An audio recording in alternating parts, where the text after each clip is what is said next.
emotional security လို့ခေါ်တဲ့စိတ်မလုံခြုံမှုဟာဘယ်လိုကနေပြီးတော့မှစတင်ဖြစ်ပေါ်လာလဲဆိုလို့ရှိရင်ဒီခါလေးမီစီတို့ကိုယ့်ရဲ့ဒီငယ်ဘဝကပေါ့နော်ငယ်ဘဝရဲ့ဒီ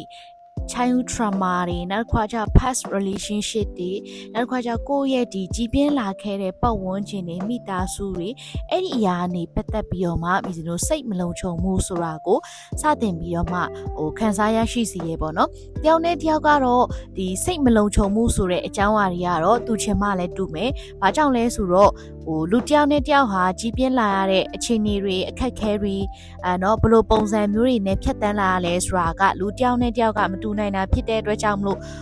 တယောက်နဲ့တယောက်စိတ်မလုံခြုံမှုဖြစ်တဲ့အကြောင်းအရာတွေကတော့တူမှာမဟုတ်ဘူးဒါပေမဲ့ကို့မှာဘယ်လိုတော့စိတ်မလုံခြုံမှုတွေရှိနေခဲ့တာလဲဆိုတာကိုမီစင်တို့ကကိုပြန်လည်ပြီးတော့မှရှာဖွေဖို့လိုအပ်တယ်မရှာဖွေဘူးဆိုလို့ရှိရင်ဘယ်လိုနေရာမှာတွားပြီးတော့မှတက်ရောက်မှုရှိမလဲဆိုရင်ကိုယ့်ရဲ့ relationship ကိုယ့်ရဲ့အိမ်ထောင်ဘက်ပေါ်မှာတွားပြီးတော့မှ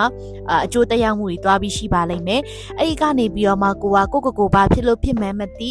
စိတ်မလုံခြုံမှုတွေခံစားနေရတာလားဘလို့ဖြစ်နေလဲဆိုတာကိုယ်တိုင်တောင်မှသိချာမသိဘူးဆိုလို့ရှိရင်တစ်ဖက်သူကလည်းသိရှိနားလည်နိုင်မှာမဟုတ်ဘူးအဲ့ဒီခါကြလို့ရှိရင်ကြောက်ကစားတွေရန်ဖြစ်တာတွေဖြစ်လာနိုင်ပါတယ်ဒါကြောင့်ဒီဗီဒီယိုကနေပြီးတော့မှ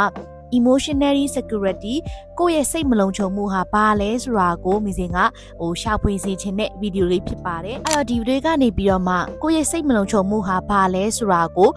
ရှာဖွေချင်တဲ့စိတ်ဖြစ်ပေါ်လာအောင်လို့ awareness ပေးတဲ့ဗီဒီယိုလေးပဲဖြစ်ပါတယ် relationship နဲ့ပတ်သက်ပြီးတော့မှ mindset ပိုင်းကိုမျှဝေပေးနေတဲ့ teacher မီစင်ပဲဖြစ်ပါတယ်ကျေးဇူးတင်ပါတယ်